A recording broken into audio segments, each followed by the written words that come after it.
Lu tahu nggak, ada satu penguasa yang bukan cuma bikin kekaisaran paling ditakuti di Eropa, tapi juga jadi simbol hukum, seni, dan kejayaan Islam.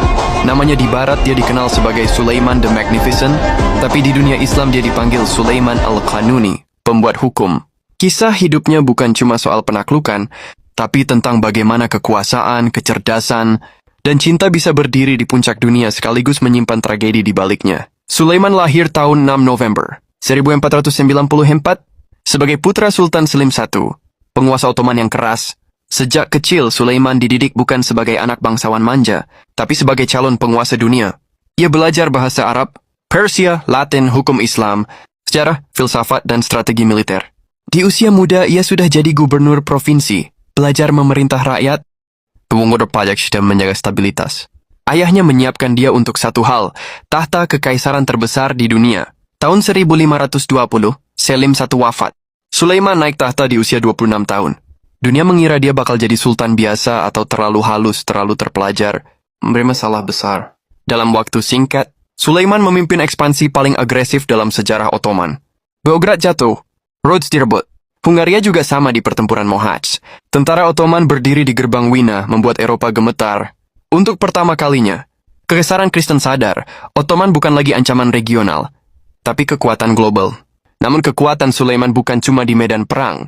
Dia sadar kekaisaran besar bisa runtuh tanpa hukum yang adil. Sulaiman menyusun sistem hukum yang menyatukan hukum Islam dan hukum negara. Pajak distandarkan, korupsi ditekan, hak rakyat dilindungi. Karena itu rakyatnya memanggilnya Al-Qanuni, sang pembuat hukum.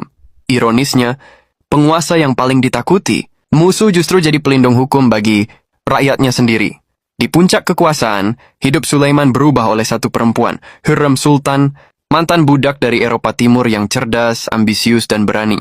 Sulaiman melanggar tradisi ratusan tahun dengan menikahinya secara resmi. Tapi cinta ini membawa tragedi. Demi memastikan putranya naik tahta, intrik istana meledak. Putra tertua Sulaiman, Mustafa General, berbakat dan dicintai rakyat dijatuhi. Hukuman atas tuduhan pengkhianatan. Sulaiman menandatangani perintah itu sendiri. Sejak hari itu, dia tak pernah benar-benar sama.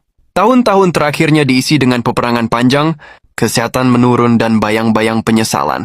Pada 1566, di usia 71 tahun, Sulaiman wafat saat memimpin kampanye militer. Ia wafat sebagai sultan, bukan di istana. Kematiannya dirahasiakan agar moral pasukan tidak runtuh. Jasadnya dibawa pulang.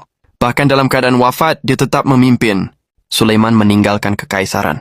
Ottoman di puncak kejayaan wilayahnya membentang dari Eropa Timur, Timur Tengah, hingga Afrika Utara. Tapi warisannya lebih dari tanah. Yang membuktikan bahwa kekuasaan sejati